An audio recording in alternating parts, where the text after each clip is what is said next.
ሳትጸልይ በፊት የነበረ የስሜት መዘበራረቅ ከጸለይክ በኋላ ከቀጠለ ጸሎቱ የተቆራረጠ ነው ወይም ደግሞ የተሳሳተ አድራሻ ጋር ሄዷል።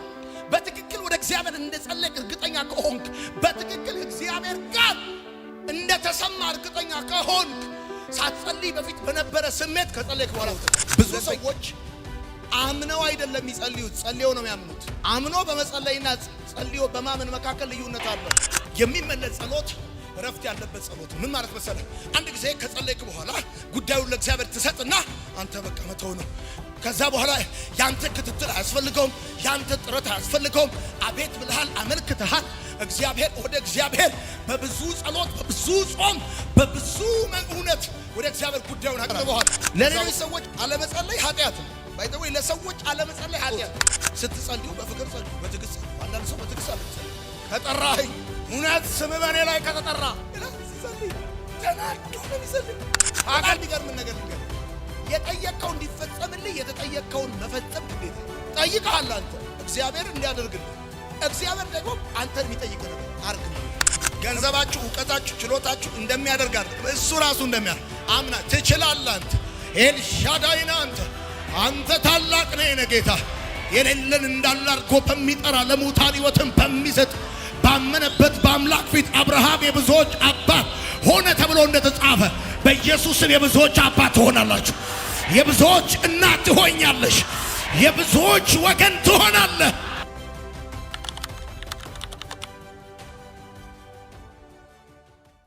የሚመለስ ጸሎት እረፍት ያለበት ጸሎት ነው።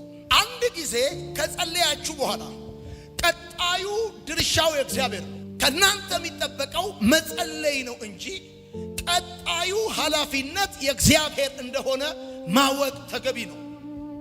ወዳጆቼ እርግጠኛ እንድትሆኑ የሚፈልገው ስጋት ሲገባችሁ ወይም ደግሞ አንዳች የሆነ ጥቃት ሲደርስባችሁ ለፖሊስ ሄዳችሁ ታመለክታላችሁ። ከዛን ጊዜ ጀምሮ ፖሊስ ይከታተለዋል ያንን ጉዳይ። አንድ ጊዜ ከጸለያችሁ በኋላ እግዚአብሔር አምላክ ያስጨነቃችሁን ያስጨንቀዋል፣ ያሳደዳችሁን ያሳደዋል። ይገርማችኋል። አንድ ጊዜ ፖሊስ ጋር ሄዳችሁ ቃላችሁን ከሰጣችሁ በኋላ አቃቢ ጉዳዩን ከያዘው በኋላ እናንተ ብትተውትም አቃቢ ጉዳዩን አይተውም። ወንጀል ከተፈጸመ ወይም አንዳች የሆነ ነገር ካቀረባችሁ በኋላ አቃቢ ጉዳዩን ይከታተለዋል። ትቸዋለሁ ብለህ ብትልም እንዲህ በቀላሉ የምትተውበት ምንም ጉዳይ ሲጀመር በተለይ ወንጀል ከሆነማ ጉዳዩን ራሱ ይዘው አቃቢ ጉ ነው። አንተ ብትተውም ባትተውም ወንጀል ከተፈጸመ መንግስት አይተውም። ይገርማችኋል። አንድ ጊዜ ከጸለያችሁ በእናንተ ህይወት ላይ አጋንንት የጨለመው ዓለም ያደረገባችሁ ነገር እግዚአብሔር አይተውም። ይገርማችኋል። አንዴ ብቻ አቤት ማለት ነው ከናንተ የሚጠበቀው። አንዴ ብቻ ድምጻችሁን ማሰማት፣ በፊቱ መንበርከክ፣ ቃላችሁን ማሰማት ነው የሚጠበቀው። የዛን ጊዜ እንደዚህ ይሆናል። ያሳደዳችሁን ያሳደዋል፣ ያስጨነቃችሁን ያስጨንቀዋል። ወይኔ ወይኔ ወይኔ ወይኔ ወይኔ ወይኔ የገባው ሰው ቢኖር ይሄ ጉዳይ ሲገባኝ ደስ አለኝ። ቆምኩኝ፣ ቤቴ ተንቆራደድኩኝ እንደዚህ ብዬ። ለካ ይገርማችኋል ከብዙ ጊዜ በፊት የተውኳቸውን እግዚአብሔር አልተዋቸው። እኔን አስጨንቀው የተውኳቸውን እግዚአብሔር አልተዋቸው። እኔን አሳደው የተውኳቸውን እግዚአብሔር አይተዋቸው። እግዚአብሔር አሳዶ ይመታቸዋል። የገቡበት ገብቶ ይመታቸዋል። የሚመለስ ጸሎት ረፍት ያለበት ጸሎት ነው። ምን ማለት መሰለህ? አንድ ጊዜ ከጸለይክ በኋላ ጉዳዩን ለእግዚአብሔር ትሰጥና አንተ በቃ መተው ነው። ከዛ በኋላ ያንተ ክትትል አያስፈልገውም፣ ያንተ ጥረት አያስፈልገውም። አቤት ብለሃል፣ አመልክተሃል። ወደ እግዚአብሔር በብዙ ጸሎት፣ በብዙ ጾም፣ በብዙ እውነት ወደ እግዚአብሔር ጉዳዩን አቅርበዋል። ከዛ በኋላ ይገርማችኋል። ከመጸለያችሁ በፊት የነበራችሁ ስሜት ከጸለያችሁ በኋላ ሊኖራችሁ አይገባም። ከመጸለያችሁ በፊት የነበራችሁ ስሜት ከጸለያችሁ በኋላ ሊኖራችሁ አይገባም። ሳትጸልዩ በፊት ደንግጣችሁ ከነበረ ከጸለያችሁም በኋላ ከደነገጣችሁ ጸሎቱ አይመለስም። ከጸለዩ በፊት ከፈራችሁ ከጸለያችሁ በኋላ ከፈራችሁ ጸሎቱ አይመለስም። ይገርማችሁ ጸሎቱ የሚመለሰው ከጸለያችሁ በኋላ የሚመለስ ጸሎት እረፍት ያለበት ጸሎት ነው። እግዚአብሔር እንደሚመልስላችሁ እርግጠኛ ሆናችሁ ከጸለያችሁ በኋላ ኖ ሞር ጭንቀት፣ ኖ ሞር ፍርሃት፣ ኖ ሞር ግራ መጋባት፣ ኖ ሞር ስጋት። ምክንያቱም አንድ ጊዜ ጸልያችኋል፣ ጉዳዩን እግዚአብሔር ይዞታል። በቅርብ ቀን በሮች ይከፈታሉ። ይኸውላችሁ የምትጽፉ ሰዎች በመጸለይና ባለመጸለይ መካከል ልዩነት ሊኖር ይገባል። ዋናው ጉዳይ መመለሱና አለመመለሱ አይደለም። የጠየቀው ጥያቄ ያቀረብከው ጥያቄ መመለሱና አለመመለሱ አይደለም። ዋናው ጉዳይ መሰማትህ ነው። ይገርማል። መንግስት መስሪያ ቤት ዋናው ጉዳይ ማመልከቻ ማስገባትና ጉዳዩን የሚመለከተው የመንግስት ባለስልጣን ከሰማ ዋናው ጉዳይ መመለሱና አለመመለሱ ሳይሆን መሰማትህ ነው።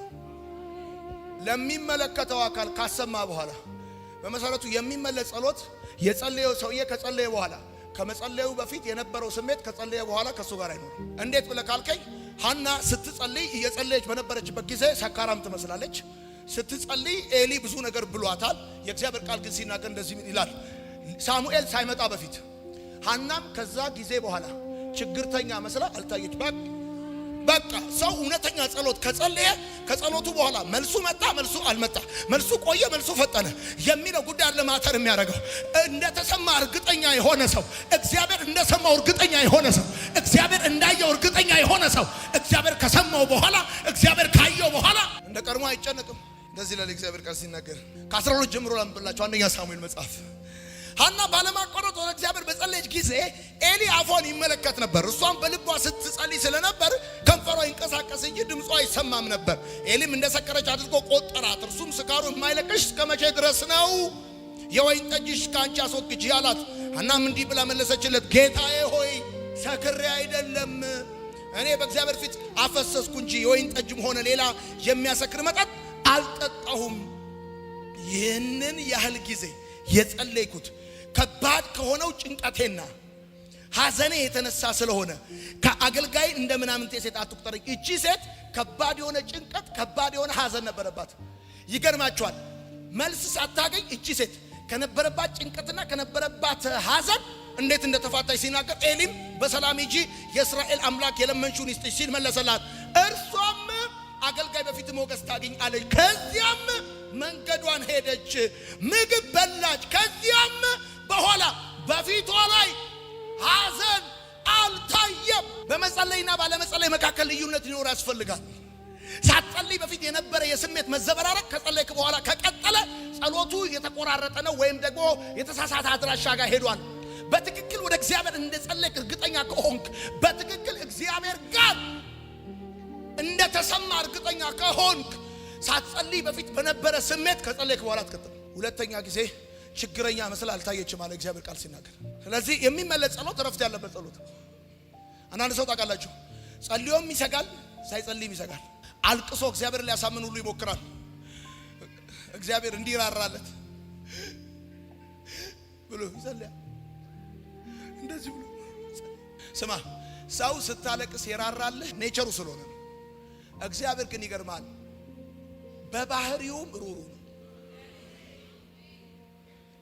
አልቅሰ እንዲራራልህ አታረገው።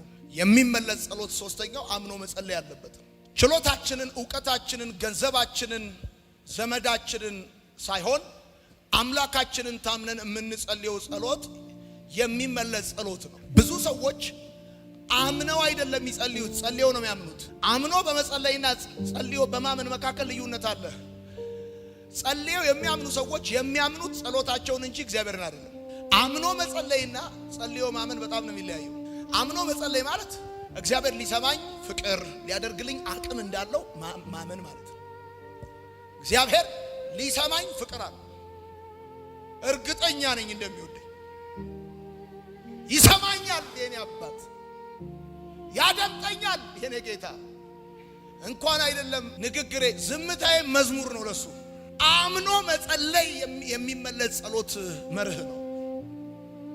ጸልዮ ማመን አይደለም።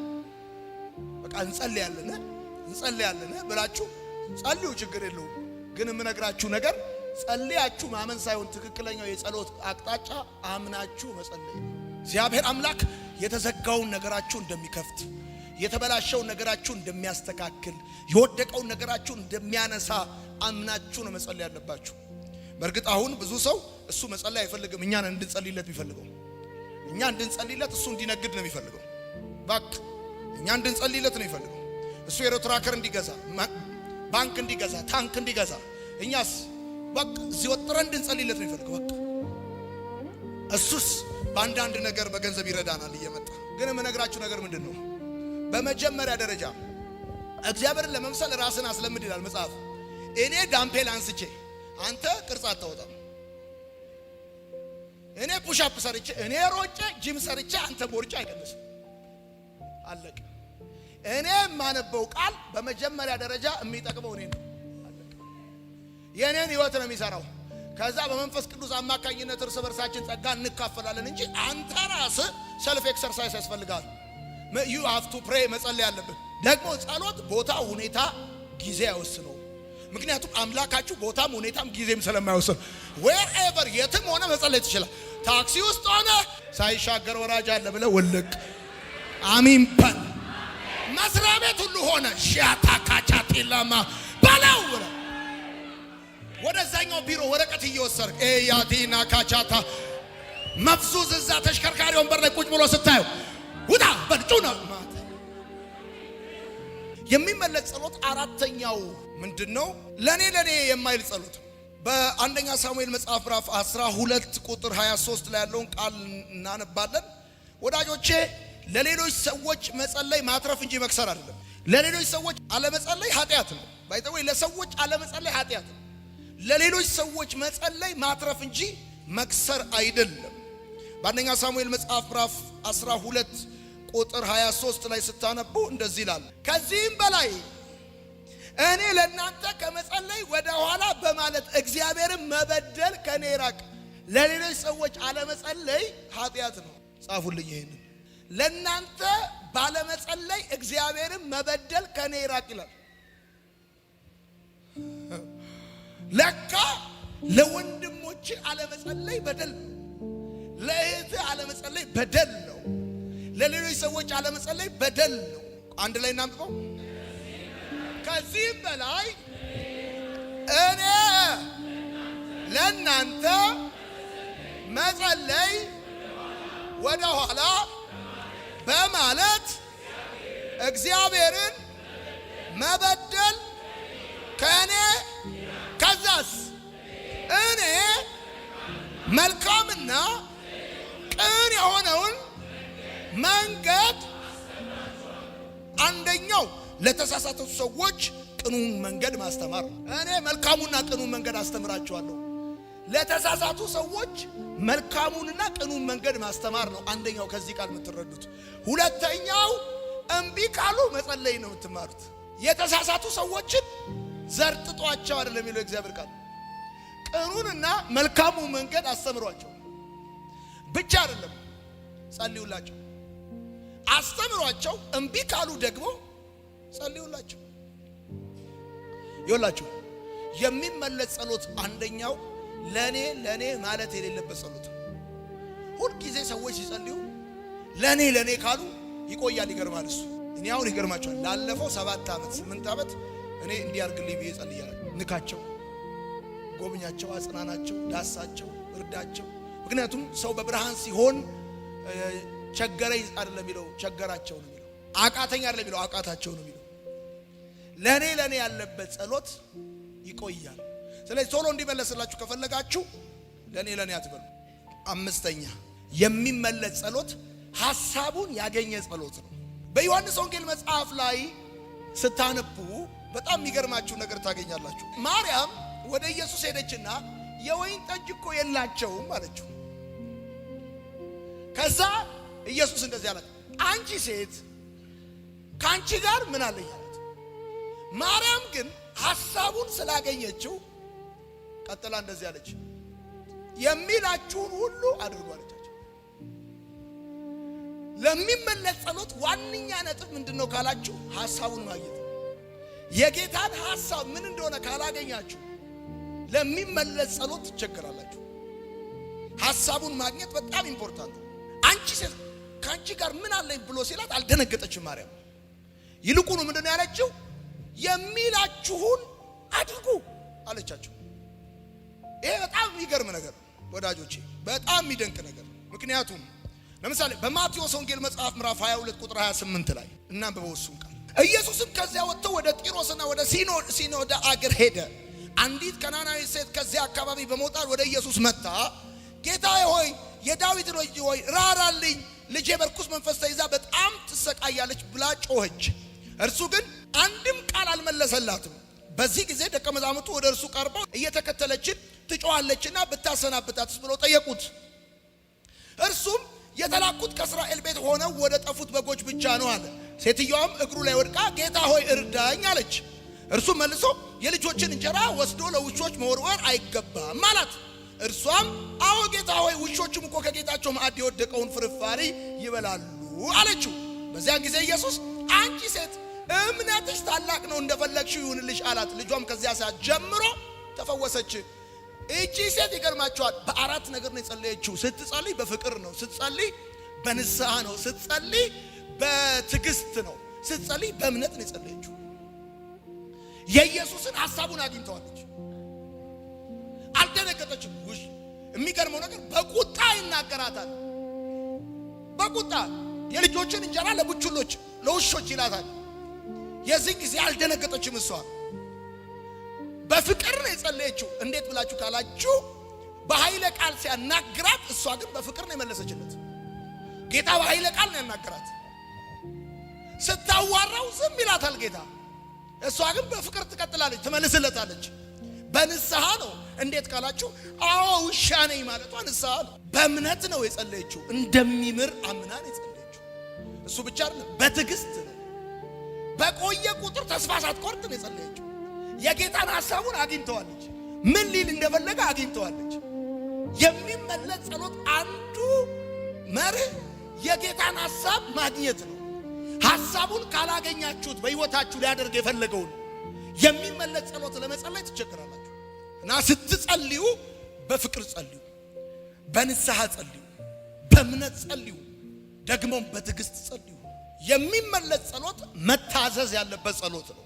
ይሄንን በሕይወታችሁ ፕራክቲስ እንድታረጉት ነው እንጂ ሄዳችሁ እንዲሁ ሰምታችሁ እንድተውት አይደለም። የሚመለስ ጸሎት መታዘዝ ያለበት ጸሎት ነው። ስትጸልዩ በፍቅር ጸልዩ፣ በትዕግስት ጸልዩ። አንዳንድ ሰው በትዕግስት አለ የሚጸልዩ። ከጠራኸኝ እውነት ስም በእኔ ላይ ከተጠራ ይላል ሲጸልይ። ተናዶ ነው የሚጸልየው። ካገለገልኩ እንደውም እግዚአብሔር ጸጥ፣ ልጅነቴን የሰጠሁት እግዚአብሔር ይለዋል። አንዳንድ ሰዎች ሌላው ምኑን እንደሰጠ እግዚአብሔር ነው የሚያውቀው። ልጅነቴ ጠብ ነው ከእግዚአብሔር። የብዙ ሰው ጸሎት ባይዘው ከእግዚአብሔር ጋር ጠብ ነው፣ ድብድብ ነው። በፍቅር አይደለም የሚጸልዩት። እቺ ሴት እኔ ወዳጆቼ በኋላ እንደው ለዋይፍ ነግራታለሁ ቀስ ብዬ እንጂ እቺ ሴት እንዴት ያለች ሴት እንደሆነች የጌታን ሐሳቡን አግኝተዋለች። አልደነገጠችም። ይገርማቸዋል። ኢየሱስ እየጠየቀችው ኢየሱስ ሲሄድ እሷ እየተከተለችው፣ ዝም ሲላት ተስፋ አልቆረጠች፣ እምነቷን አልጣለች። ከዛ እየሄደ እንደውም አንድ ትምህርት ነገራት። የልጆችን ሲላት አዎ ቡችሎችም እኮ ቢሆኑ ከጌታቸው የተራረፉ ማን ውሻ ማን እኔ አላለችም። እኛስ ብንሆን ኦራ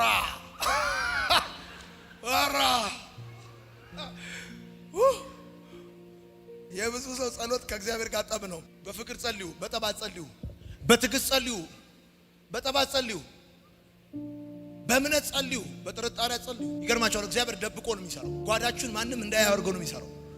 ሽፍና አድርጎ ነው የሚሰራው እግዚአብሔር። አንዳንድ ሰው ሲጸልይ ታውቃላችሁ፣ ኮማንድ ነው፣ ለእግዚአብሔር ትእዛዝ ነው የሚሰጠው። በቃ እና በእነዚህ ጊዜያቶች ውስጥ እንዲህ ገብቶ በዚህ ወጥቶ እንዲህ ሆነ አሜን። ትእዛዝ ነው ለእግዚአብሔር የሚሰጠው። ለእግዚአብሔር ትእዛዝ ሰጥተው አይሰራልም። ኮማንድ አለ። ብትወድ ነው ጸሎት፣ ብትፈቅድ ነው ጸሎት። የመጨረሻው መታዘዝ ያለበት ጸሎት። ይሄ መታዘዝ ያለበት ጸሎት የሚገርም ነው። ጌታ ኢየሱስን እንደዛ ያለችው ማርያም ሄደችና ወይን ጠጅ እኮ የላቸውም አለችው። አንቺ ሴት ካንቺ ምን አለኝ አላት። ካንቺ ጋር ምን አለኝ አላት። ከዛ ሄደችና ለአገልጋዮች የሚላችሁን ሁሉ አድርጉ አለቻቸው። የሚላቸው ምንድነው ብላችሁ ስትጠይቁ ውሃ ሙሉ ነው። ውሃ ሙሉ ይላል አላሉ። ውሃ ሙሉ ይላል። ይሄማ የጅል ስራ ነው። ወይን ጠጅ ላለቀበት ውሃ ሙሉ ይላል አላሉ። ከጸለይክ በኋላ በጣም የሚገርም ነገር ልንገርህ። የጠየቀው እንዲፈጸምልህ የተጠየቀውን መፈጸም ግዴታ። ጠይቀሃል አንተ እግዚአብሔር እንዲያደርግልህ፣ እግዚአብሔር ደግሞ አንተን የሚጠይቅ ነገር አርግ ብሎ። ለምሳሌ ስጡ አለ ጌታ። ይሰጣችኋል። አይቻለሁ፣ ዛሬ ሌሊት አይቻለሁ። የተከታተለ ሚሴጅ በብዙዎቻችሁ ስልክ ውስጥ እንደሚገባ የቆዩ ጥያቄዎቻችሁ መልስ ያገኛል። የቆዩ ነገሮቻችሁ ቦታ ቦታ ይይዛሉ። ቦታ ቦታ እግዚአብሔር ምስክር፣ ቦታ ቦታ እግዚአብሔር ቦታ ቦታ ያስይዛችኋል። ጌታ እንደዚህ ይላችኋል፣ ጉዳይሽን እየተከታተልኩት ነው። ብታዩ እንኳን አልተውም፣ ብትለቂው እንኳን አልለቀውም። ታታካታና ማታ ይልሃል እግዚአብሔር፣ እንደዚህ ይልሃል፣ እኔ እየተከታተልኩኝ ነው።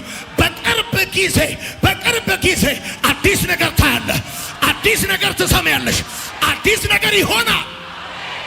ገንዘባችሁ፣ እውቀታችሁ፣ ችሎታችሁ እንደሚያደርግ አይደለም፣ እሱ ራሱ እንደሚያደርግ አምና ትችላለህ። አንተ ኤልሻዳይ ነህ፣ አንተ ታላቅ ነህ። ጌታ የሌለን እንዳለ አድርጎ በሚጠራ ለሙታን ሕይወትን በሚሰጥ ባመነበት በአምላክ ፊት አብርሃም የብዙዎች አባት ሆነ ተብሎ እንደተጻፈ በኢየሱስም የብዙዎች አባት ትሆናላችሁ።